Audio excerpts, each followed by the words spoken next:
নামনি অসমৰ দ্বিতীয় পৰ্যায়ৰ পঞ্চায়তৰ নিৰ্বাচনৰ প্ৰচাৰ অভিযান তুংগত বৰপেটা জিলাৰ বিভিন্ন দলসমূহে নিজৰ প্ৰচাৰ অভিযান আৰম্ভ কৰিছে। চেঙা সমষ্টিৰ ৮৪ নং খোলাবান্ধা গাঁও পঞ্চায়তৰ কংগ্ৰেছ দলৰ আঞ্চলিক সদস্য আইমনা খাতুনৰ বৃহৎ বাইক ৰেলী। সুলেমান হিকদাৰ, আব্দুল মজিদ তালুকদাৰ আৰু আইমনা খাতুনে এই ৰেলীত যোগদান। যুৱ নেতা সুলেমান হিকদাৰ, মণ্ডল কংগ্ৰেছৰ সভাপতি আব্দুল মজিদ তালুকদাৰৰ সহযোগত এই সমদল আইমনা খাতুনৰ। সুলেমান হিকদাৰ, আইমনা খাতুনৰ আজি সমদল লক্ষ্য কৰি কয় যে চেঙা সমষ্টিৰ লগতে খোলাবান্ধা গাঁও পঞ্চায়তৰ ৰাইজ ভাৰতীয় জাতীয় কংগ্ৰেছৰ ফালে ধাৱমান হৈছে। সুলেমান হিকদাৰৰ লগতে কয় যে খোলাবান্ধা গাঁও পঞ্চায়তৰ আঞ্চলিক সদস্য আইমনা খাতুনৰ জয় নিশ্চিত। আইমনা খাতুন ভোটৰ ৰাইজক উদ্দেশ্যি কৰি কয় যে তাই জয়লাভ কৰিলে অনাগত দিনত ৰাইজক বিভিন্ন দিশত সহায় সহযোগিতা কৰিব। সুলেমান হিকদাৰ আন এক প্ৰসংগত কয় যে ২০২৬ বিধানসভা চেঙাত কংগ্ৰেছেই জয়ী হ'ব।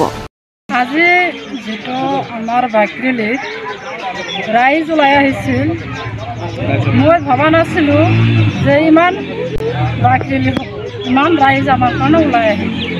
মই ৰাইজক অশেষ ধন্যবাদ জনাইছোঁ আৰু মোৰ আশা আছে আগন্তুক মে' মাহৰ ৭ তাৰিখত পঞ্চায়ত নিৰ্বাচনত আমাক বিপুল ভোটত জয়যুক্ত কৰিব মই আশা ৰাখিছোঁ।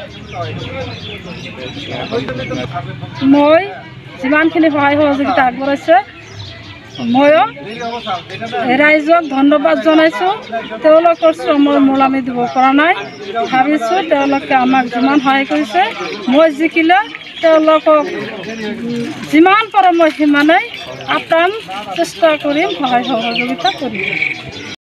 জাতীয় কংগ্ৰেছ দলৰ যিকেইজন কেণ্ডিডেট আছে তেওঁলোকৰ সমৰ্থনত খোলাবান্ধা গাঁও পঞ্চায়তত আজি বিশাল বাইক ৰেলী ওলোৱা হয়।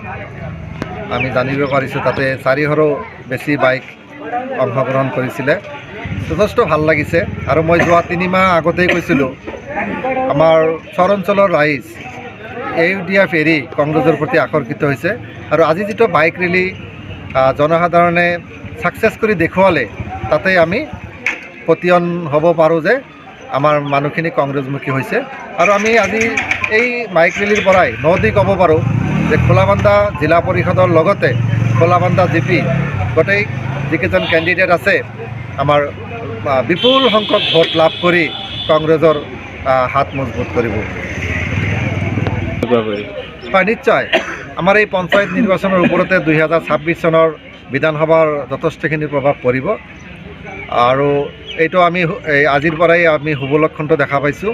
গতিকে ২০২৬ চনৰো যিটো বিধানসভাৰ নিৰ্বাচন হ'ব, বিপুল সংখ্যক ভোটত আমাৰ কংগ্ৰেছ দলৰ যিজন প্ৰাৰ্থী হ'ব তেওঁ জয়লাভ কৰিব বুলি আমি আশা কৰিব পাৰোঁ। নগৰপেৰাৰ পৰা জিয়াউল হকৰ ৰিপৰ্ট, এনি লাইভ। খবৰ মানে এনি লাইভ 24/7 আৰু এনি লাইভ ডিজিটেল। যিকোনো খবৰৰ বাবে যোগাযোগ কৰক 9387734920 আমাৰ এই নম্বৰত।